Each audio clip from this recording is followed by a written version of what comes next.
Hello everyone, welcome to Easy to Learn Academy.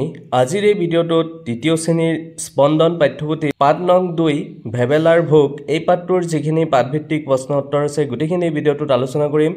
তোমালোকে আৰম্ভণিৰ পৰা শেষলৈকে ভিডিঅ'টো চাবা। যদি তোমালোকে ভিডিঅ'টো ভাল পোৱা তেন্তে ভিডিঅ'টো লাইক কৰি দিবা আৰু যদি চেনেলটো সাবস্ক্ৰাইব কৰা নাই সাবস্ক্ৰাইব কৰি দিবা। ঠিক আছে তেন্তে ভিডিঅ'টো আৰম্ভ কৰো। আমাক প্ৰথম প্ৰশ্নটো কি দিছে 1 নম্বৰ আলোচনা কৰো আৰু লিখো আহা।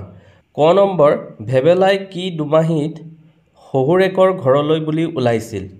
এই প্ৰশ্নটোৰ উত্তৰ ছাত্ৰ-ছাত্ৰীসকল মই কৰি দিছো। তোমালোকে এই ধৰণে প্ৰশ্নটোৰ উত্তৰ লিখিব লাগিব। ভেবেলাই মাঘী দুমাহিত শহুৰেকৰ ঘৰলৈ বুলি ওলাইছিল। তোমালোকে এই ধৰণে ক নম্বৰ প্ৰশ্নটোৰ উত্তৰ লিখিব লাগিব। এতিয়া খ নম্বৰ প্ৰশ্নটোত কি কৈছে চোৱা, ভেবেলাই কেতিয়া শহুৰৰ ঘৰ পাইছিল। এই প্ৰশ্নটোৰ উত্তৰো মই কৰি দিছো। তোমালোকে এই ধৰণে প্ৰশ্নটোৰ উত্তৰ লিখিব লাগিব।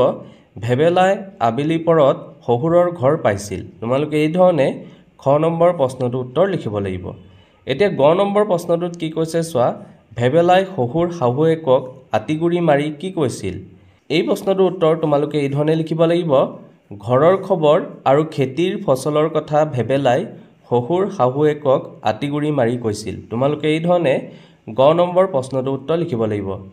এতিয়া ঘ নম্বৰ প্ৰশ্নটোত কি কৈছে চোৱা, ভেবেলাই টিঙনা ঘৰত কিয় সোমাবলগীয়া হৈছিল। এই প্ৰশ্নটোৰ উত্তৰো মই কৰি দিছো। তোমালোকে এই ধৰণে প্ৰশ্নটোৰ উত্তৰ লিখিব লাগিব। ভেবেলাই অতিভোজন কৰিছিল আৰু তাৰ ফলত পেটটো বিষ কৰাৰ দৰে অৱস্থা হৈছিল। সেইবাবে তেওঁ বাধ্য হৈ টিঙনা ঘৰত সোমাবলগীয়া হৈছিল। তোমালোকে এই ধৰণে ঘ নম্বৰ প্ৰশ্নটোৰ উত্তৰ লিখিব লাগিব। এতিয়া পিছৰ প্ৰশ্নটোত কি কৈছে চাওঁ আমি।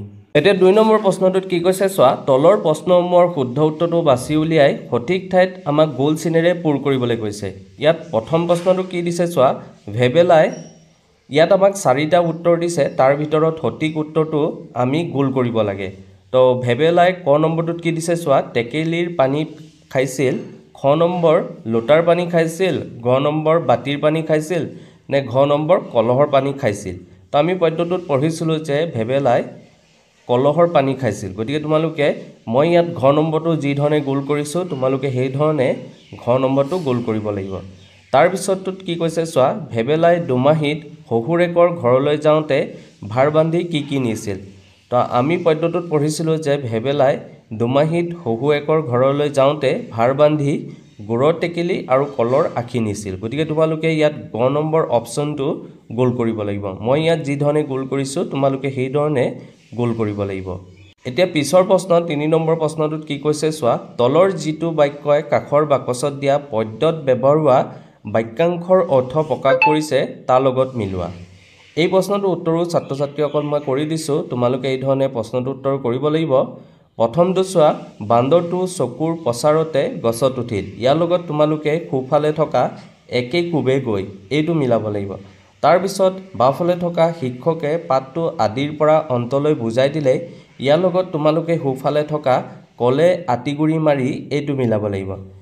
তাৰপিছত বাওঁফালে থকা খেতিয়কজনে কাণ মাৰিৰে ডাঙৰি কঢ়িয়াইছে। ইয়াৰ লগত তোমালোকে সোঁফালে থকা ভাৰ কৰি নিলে এইটো মিলাব লাগিব। তাৰপিছত বাওঁফালে থকা বাটৰুৱাজনে সন্মুখত বাঘ দেখি আচৰিত হ'ল। ইয়াৰ লগত তোমালোকে সোঁফালে থকা হেৰাল মুখৰ মাত এইটো মিলাব লাগিব। তাৰপিছত বাওঁফালে থকা ভোজত ডকচি খাই কণ বাপু গেৰেও গেঠেও হ'ল। ইয়াৰ লগত তোমালোকে সোঁফালে থকা পেট ধৰিলে টানি এইটো মিলাব লাগিব। তোমালোকে এই ধৰণে 3 নম্বৰ প্ৰশ্নটোৰ উত্তৰ কৰিব লাগিব। এতিয়া পিছৰ প্ৰশ্ন 4 নম্বৰ প্ৰশ্নটোত কি কৈছে চাওঁ আমি। এতিয়া 4 নম্বৰ প্ৰশ্নটোত কি কৈছে চোৱা, লিখো আহা। ইয়াত আমাক দুটা প্ৰশ্ন দিছে ক আৰু খ। এই প্ৰশ্ন দুটাৰ উত্তৰ আমাক লিখিবলৈ কৈছে। এতিয়া ক নম্বৰ প্ৰশ্নটোত কি কৈছে চোৱা, ভেবেলাই শহুৰেকৰ ঘৰত কি খাইছিল তাৰ নামবোৰ লিখা। তো এই প্ৰশ্নটোৰ উত্তৰ ছাত্ৰ-ছাত্ৰীসকল মই কৰি দিছোঁ। তোমালোকে এই ধৰণে প্ৰশ্নটোৰ উত্তৰ লিখিব লাগিব। ভেবেলাই শহুৰেকৰ ঘৰত চিৰা দৈ এবাটি, জুলীয়া গুড়, চুঙা তিল, ঘিলা, ফেনী, তিল পিঠা, লাডু, পৰমান, টেকেলি পিঠা, মুটিয়া টোপোলা, সুতুলি পিঠা আৰু সান্দহ খাইছিল। তোমালোকে এই ধৰণে ক নম্বৰ প্ৰশ্নটোৰ উত্তৰ কৰিব লাগিব। তাৰপিছত খ নম্বৰ প্ৰশ্নটোত কি কৈছে চোৱা, ভেবেলাই সৰহকৈ খোৱাৰ ফলত কি হ'ল আৰু তাৰ পৰা তেওঁ কেনেকৈ ৰক্ষা পৰিছিল। এই প্ৰশ্নটোৰ উত্তৰ তোমালোকে এই ধৰণে লিখিব লাগিব। ভেবেলাই সৰহকৈ খোৱাৰ ফলত তেওঁৰ পেটটো বিষ কৰিলে। তাৰ পিছত তেওঁ তৎক্ষণাত টিঙনা ঘৰত সোমাই গ'ল আৰু সেইদৰে তেওঁ ৰক্ষা পৰিলে। তোমালোকে এই ধৰণে খ নম্বৰ প্ৰশ্নটোৰ উত্তৰ লিখিব লাগিব। এতিয়া পিছৰ প্ৰশ্ন 5 নম্বৰ প্ৰশ্নটোত কি কৈছে চোৱা, পদ্যটোৰ আলমত কাহিনীভাগ লিখা। এই প্ৰশ্নটোৰ উত্তৰো ছাত্ৰ ছাত্ৰীসকল মই কৰি দিছোঁ। তোমালোকে এই ধৰণে প্ৰশ্নটোৰ উত্তৰ লিখিব লাগিব। উত্তৰত তোমালোকে লিখিবা, ভেবেলা নামেৰে এজন মানুহ আছিল। তেওঁ মাঘ বিহুত শহুৰেকৰ ঘৰলৈ গৈছিল। শহুৰেকৰ ঘৰলৈ যাওঁতে তেওঁ গুড়ৰ টেকেলি আৰু কল একাশী লৈ গৈছিল। আবেলি পৰত শহুৰেকৰ ঘৰত পাই প্ৰথমে শহুৰ শাহুৰেকক সেৱা জনাই পিৰাখনি পাৰি ঘৰৰ খবৰ আৰু খেতিৰ ফচলৰ কথা ক'লে।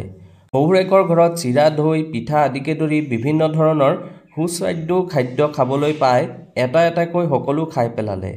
অতিকৈ খাদ্য খোৱাৰ ফলত তেওঁৰ পেটটো বিষাবলৈ ধৰাত তেওঁ পেটৰ বিষ সহ্য কৰিব নোৱাৰি ততালিকে টিঙনা ঘৰত সোমাই নিজকে ৰক্ষা কৰিলে। তোমালোকে এই ধৰণে 5 নম্বৰ প্ৰশ্নটোৰ উত্তৰ কৰিব লাগিব। এতিয়া পিছৰ প্ৰশ্নটোত কি কৈছে চাওঁ আমি।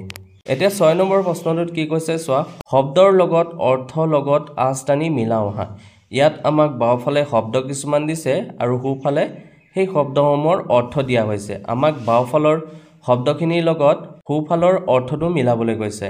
এতিয়া প্ৰথম শব্দটো চোৱা, বাটকুৰি বাই, ইয়াৰ অৰ্থটো হৈছে বহু দূৰ বাট খোজকাঢ়ি যোৱা। তোমালোকে এইটোৰ লগত মিলাব লাগিব। তাৰপিছত বাওঁফালে থকা আঠে বেঠে এই শব্দটোৰ লগত তোমালোকে আদৰেৰে এই অৰ্থটো মিলাব লাগিব।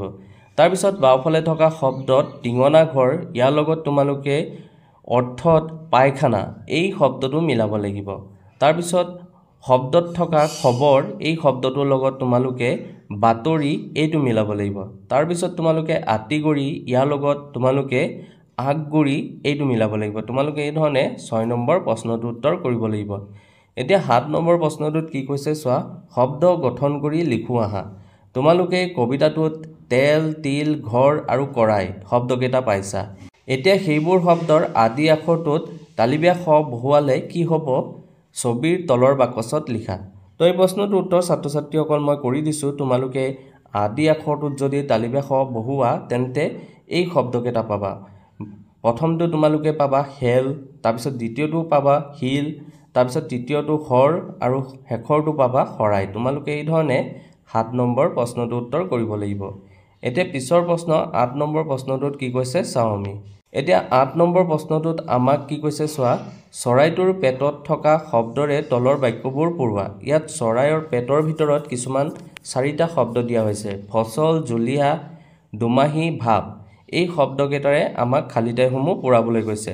তো প্ৰথম খালী ঠাইটোত তোমালোকে লিখিব লাগিব দুমাহী। বহাগৰ দুমাহীত গৰুক গা ধুৱায়। তাৰপিছত খ নম্বৰটো, বাটৰুৱাজনে ভাৰখন থৈ গছৰ ছাঁত জিৰণি ল'লে। তাৰপিছত গ নম্বৰটো, ভেবেলাই খেতিৰ ফচল, তোমালোকে খালী ঠাইত ফচল লিখিব লাগিব, বজাৰলৈ নিছে। তাৰপিছত ঘ নম্বৰ খালী ঠাইটোত তোমালোকে জুলীয়া লিখিব লাগিব, মৌ এবিধ জুলীয়া খাদ্য। তোমালোকে এই ধৰণে 8 নম্বৰ প্ৰশ্নটোৰ উত্তৰ কৰিব লাগিব। এতিয়া 9 নম্বৰ প্ৰশ্নটোত আমাক কি কৈছে চোৱা, ফুলৰ পাহিত থকা ছন্দযুক্ত শব্দ লৈ কবিতাটো সম্পূৰ্ণ কৰোঁ আহা। ইয়াত ফুলৰ পাহিত আমাক কেইটামান শব্দ দিছে, এই শব্দসমূহ ব্যৱহাৰ কৰি আমাক এই কবিতাটো সম্পূৰ্ণ কৰিবলৈ কৈছে। তো মই এই প্ৰশ্নটোৰ উত্তৰ কৰি দিছোঁ। তোমালোকে এই ধৰণে প্ৰশ্নটোৰ উত্তৰ কৰিব লাগিব। মামাৰ ঘৰলৈ যাম, উদৰ পূৰাই খাম, আম কঁঠাল জাম, মামাৰ বাৰীত পাম, যদি খোৱা গাখীৰ কল, তেহে পাবা দেহাত বল। তোমালোকে এই ধৰণে 9 নম্বৰ প্ৰশ্নটোৰ উত্তৰ কৰিব লাগিব। এতিয়া পিছৰ প্ৰশ্ন 10 নম্বৰ প্ৰশ্নটোত কি কৈছে চোৱা, ছবিৰ তলত থকা শব্দবোৰৰ লগত খাপ খোৱাকৈ বাকচত থকা শব্দবোৰ লিখা। প্ৰথমটো যেনেকৈ তোমালোকে খালী ঠাইত লিখিব লাগিব আখি। কলৰ লগত আখি শব্দটো খাপ খাব, গতিকে তোমালোকে ইয়াত কলৰ লগত আখি লিখিব লাগিব। তাৰপিছত ধানৰ লগত সি লিখিব লাগিব, তামোলৰ লগত থোক লিখিব লাগিব আৰু আঙুৰৰ লগত থোপা লিখিব লাগিব। তোমালোকে এই ধৰণে 10 নম্বৰ প্ৰশ্নটোৰ উত্তৰ কৰিব লাগিব। এতিয়া 11 নম্বৰ প্ৰশ্নটোত কি কৈছে চোৱা, ভেবেলাই শহুৰেকৰ ঘৰত মাঘ বিহু উপলক্ষে বিবিধ পিঠা পনা তৈয়াৰ কৰিছে। তোমালোকৰ ঘৰত পালন কৰা এটা উৎসৱৰ নাম লিখা আৰু সেই উৎসৱ উপলক্ষে তোমালোকৰ ঘৰত কি কি খাদ্য সামগ্ৰী প্ৰস্তুত কৰা হয় তাৰে এখন তালিকা তৈয়াৰ কৰা। তো মই ইয়াত উদাহৰণস্বৰূপে লিখিছোঁ বহাগ বিহু। বহাগ বিহু উপলক্ষে প্ৰস্তুত কৰা খাদ্য সামগ্ৰীসমূহৰ তালিকা। আৰু তালিকা আমাক প্ৰস্তুত কৰিবলৈ কৈছিলে গতিকে মই ইয়াত তালিকাটো প্ৰস্তুত কৰিছোঁ যেনেকৈ পিঠাত বহাগ বিহু উপলক্ষে আমাৰ ঘৰত বিভিন্ন ধৰণৰ পিঠা বনোৱা হয় তো পিঠাত তোমালোকে লিখিব পাৰা তেল পিঠা ঘিলা পিঠা তিল পিঠা চুঙা পিঠা ফেনি পিঠা তাৰপিছত বহাগ বিহু উপলক্ষে আমাৰ ঘৰত লাডু প্ৰস্তুত কৰা হয় তো ইয়াত তোমালোকে বিভিন্ন ধৰণৰ লাডুবিলাকৰ নাম লিখিব লাগিব যেনেকৈ তিলৰ লাডু নাৰিকলৰ লাডু মুড়িৰ লাডু এই ধৰণে তোমালোকে লাডুবিলাকৰ নাম লিখি দিবা তাৰপিছত 3 নম্বৰত হালুৱা বনোৱা হয় পায়স বনোৱা হয় আৰু চতুৰ্থতে আমাৰ বহাগ বিহু উপলক্ষে বিভিন্ন ধৰণৰ মিঠাই বনোৱা হয় গতিকে তোমালোকে এই ধৰণে 11 নম্বৰ প্ৰশ্নটোৰ উত্তৰ কৰিব পাৰিবা তাৰপিছত 12 নম্বৰ প্ৰশ্নটোত কি কৈছে চোৱা অনুমান কৰি কোৱা ইয়াত আমাক অনুমান কৰি প্ৰশ্নটোৰ উত্তৰ লিখিবলৈ কৈছে প্ৰশ্নটো কি দিছে চোৱা খেতিৰ পৰা পোৱা বস্তুৱে হ'ল ফসল ভেবেলাই খেতিত কি কি ফসল ফলায় তো অনুমান কৰি যেহেতু আমাক প্ৰশ্নটোৰ উত্তৰ লিখিবলৈ কৈছিলে মই ইয়াত অনুমান কৰি প্ৰশ্নটোৰ উত্তৰ লিখিছোঁ ধৰি লৈছোঁ ভেবেলাই খেতিত ধান শাক-পাচলি আলু জলকীয়া ফলমূল আদি ফসল ফলায় মই এই ধৰণে 12 নম্বৰ প্ৰশ্নটোৰ উত্তৰ অনুমান কৰি লিখিছোঁ এতিয়া পিছৰ প্ৰশ্ন 13 নম্বৰ প্ৰশ্নটোত কি কৈছে চোৱা ভাবু আৰু লিখো আহা ইয়াত আমাক ভাবি লিখিবলৈ কৈছে এতিয়া ক নম্বৰ প্ৰশ্নটোত কি কৈছে চোৱা প্ৰয়োজনতকৈ অধিক খাদ্য খালে তোমাৰ কি কি অসুবিধা হ'ব পাৰে তো এই প্ৰশ্নটোৰ উত্তৰ মই ধৰণে লিখি দিছোঁ তোমালোকে এই ধৰণে লিখিলেই হ'ব প্ৰয়োজনতকৈ অধিক খালে পেট বিষ হ'ব পাৰে বদহজম বমি পায়খানা আদি স্বাস্থ্যজনিত সমস্যা হ'ব পাৰে তাৰপিছত খ নম্বৰটোত কি কৈছিলে চোৱা মাঘৰ দুমাহীত ভেবেলাই শহুৰেকৰ ঘৰলৈ যাওঁতে গুৰৰ টেকেলি আৰু কলৰ আখি লৈ গৈছিল তুমি কাৰোবাৰ ঘৰলৈ গ'লে কি কি লৈ যোৱা লিখা তো মই এই ধৰণে প্ৰশ্নটোৰ উত্তৰ লিখিছোঁ মই কাৰোবাৰ ঘৰলৈ গ'লে মিঠাই ফলমূল আৰু এটা সুন্দৰ উপহাৰ লৈ যাওঁ তোমালোকে এই ধৰণে খ নম্বৰ প্ৰশ্নটোৰ উত্তৰ লিখিলে হ'ব তাৰপিছত গ নম্বৰ প্ৰশ্নটোত কি কৈছে চোৱা কবিতাটোত ভেবেলাই মাঘৰ দুমাহীৰ দিনা শহুৰেকৰ ঘৰলৈ গৈছিল তুমি বাৰু কাৰ কাৰ ঘৰলৈ যোৱা লিখা তো মই প্ৰশ্নটোৰ উত্তৰ এই ধৰণে লিখিছোঁ মই মাঘৰ দুমাহীৰ দিনা ককা আইতা মামা মাহী পেহী আৰু বন্ধু বান্ধৱৰ ঘৰলৈ যাওঁ তোমালোকে এই ধৰণে গ নম্বৰ প্ৰশ্নটোৰ উত্তৰ লিখিলেই হ'ব এতিয়া পিছৰ প্ৰশ্নটোত কি কৈছে চাওঁ আমি এতিয়া 14 নম্বৰ প্ৰশ্নটোত কি কৈছে জলৰ বাচন বৰ্তনবোৰলৈ মন কৰা কোনটো কি কামত ব্যৱহাৰ কৰা হয় কওঁ আহা এইটো আমাক ক'বলৈ কৈছিলে তো মই এই প্ৰশ্নটোৰ উত্তৰ লিখি দিছোঁ তোমালোকে পঢ়িবা পঢ়িলে তেতিয়া গম পাবা কোনটো কি কামত ব্যৱহাৰ কৰা হয় প্ৰথমতে যেনেকৈ আছিলে কাহি কি কামত ব্যৱহাৰ কৰা হয় খাদ্য খোৱাৰ সময়ত ব্যৱহাৰ হয় তাৰপিছত আছিলে বানকাহি এইটো ধৰ্মীয় অনুষ্ঠান বা বিশেষ অনুষ্ঠানত খোৱা বোৱা কৰাৰ সময়ত ব্যৱহাৰ হয় তাৰপিছত আছিলে বটা অতিথিক তামোল পাণ আগবঢ়াওঁতে বটাৰ ব্যৱহাৰ হয় তাৰপিছত আছিলে কলহ পানী ভৰাই থবলৈ কলহৰ ব্যৱহাৰ হয় তাৰপিছত আছিলে বাতি খাদ্য খোৱাৰ সময়ত ব্যৱহাৰ হয় বাতি আমি খাদ্য খোৱাৰ সময়ত ব্যৱহাৰ কৰোঁ গতিকে এইটোকে তোমালোকে ক'ব পাৰা তাৰপিছত আছিলে বানবাতি জলপান খাওঁতে ব্যৱহাৰ হয় তাৰপিছত আছিলে লোটা পানী ভৰাবলৈ বা পূজাৰ সময়ত লোটা ব্যৱহাৰ হয় তাৰপিছত শেষত আছিলে শৰাই আমি সকাম বা পূজা আদিত ব্যৱহাৰ কৰোঁ গতিকে এই কথাটোকে তোমালোকে ক'লেই হ'ল এতিয়া পিছৰ প্ৰশ্নটোত কি কৈছে চাওঁ আমি এতিয়া 15 নম্বৰ প্ৰশ্নটোত কি কৈছে চোৱা জানো আহা ভেবেলা ওলাল মাঘী দুমাহীত শহুৰৰ ঘৰলৈ বুলি কোনো মাহৰ শেষৰ দিনটোক পাছৰ মাহটোৰ দুমাহী হিচাপে জনা যায় যেনে আহিন মাহৰ শেষ দিনটো কাতি মাহৰ দুমাহীক সংক্ৰান্তি বুলিও কোৱা হয় তলৰ প্ৰশ্নটোৰ শুদ্ধ উত্তৰটো বাছি উলিয়াই সঠিক ঠাইত আমাক গোল কৰিবলৈ কৈছে তো প্ৰশ্নটো কি দিছে চোৱা কোনটো দিন বহাগ মাহৰ দুমাহী যেহেতু মাহটোৰ শেষৰ দিনটো দুমাহী হিচাপে কোৱা হয় গতিকে বহাগ মাহৰ বাবে চত মাহৰ শেষৰ দিনটো হ'ব বহাগ মাহৰ দুমাহী গতিকে তোমালোকে গ নম্বৰটো মই ইয়াত যি ধৰণে গোল কৰিছোঁ সেই ধৰণে গোল কৰিব লাগিব এতিয়া 16 নম্বৰ প্ৰশ্নটোত কি কৈছিলে চোৱা তোমাৰ প্ৰিয় খাদ্যবস্তুৰ কাষত থকা এই চিনটো পূৰ কৰা সেইবোৰ কিয় ভাল লাগে কোৱা তো মই ইয়াত 4টা বস্তু দিয়া আছিলে তাৰ ভিতৰত মোৰ পিঠা লাডুটো ভাল লাগে তোমালোকে ইয়াত যদি তোমালোকৰ কল ভাল লাগে কলত তোমালোকে চিনটো দিব পাৰা বা গাখীৰ ভাল পালে গাখীৰত দিবা কেক ভাল পোৱা সকলে কেকত দিবা মই ইয়াত উদাহৰণস্বৰূপে পিঠা লাডু ভাল পাওঁ কাৰণে পিঠা লাডুত বিষয় লিখিছোঁ মই পিঠা লাডু ভাল পাওঁ কাৰণ এইবোৰ মিঠা আৰু সোৱাদযুক্ত এইবোৰ খাই মোৰ বৰ ভাল লাগে তোমালোকে যিটো বস্তুত ভাল লাগে বুলি লিখিবা তাৰ কিয় ভাল লাগে সেইটো লিখিব লাগিব তোমালোকে 16 নম্বৰ প্ৰশ্নটোৰ উত্তৰ এই ধৰণে কৰিব লাগিব এতিয়া 17 নম্বৰ প্ৰশ্নটোত কি কৈছে চোৱা তলৰ ছবিখন চাই কি বুজিছা কোৱা ইয়াত আমাক 4টা ছবি দিছে এই ছবিসমূহ চাই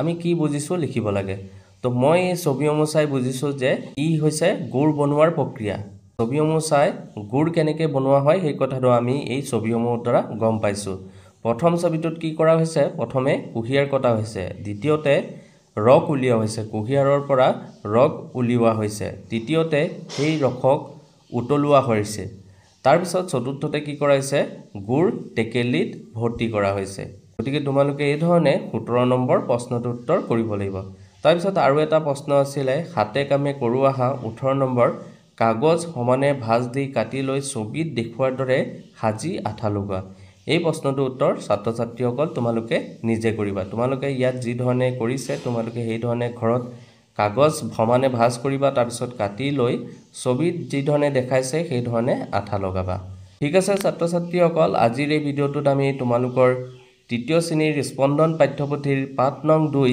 ভেবেলাৰ ভোক এই পাঠটোৰ যিখিনি পাঠভিত্তিক প্ৰশ্ন উত্তৰ আছিল গোটেইখিনি এই ভিডিঅ'টোত আলোচনা কৰিলো আশা ৰাখিছো তোমালোকে ভিডিঅ'টো ভাল পাইছা যদি ভিডিঅ'টো ভাল পাইছা তেন্তে ভিডিঅ'টো লাইক কৰি দিবা আৰু যদি চেনেলটো সাবস্ক্ৰাইব কৰা নাই সাবস্ক্ৰাইব কৰি দিবা আজিলৈ তেন্তে তোমালোকৰ পৰা বিদায় লওঁ ধন্যবাদ থ্যাংক ইউ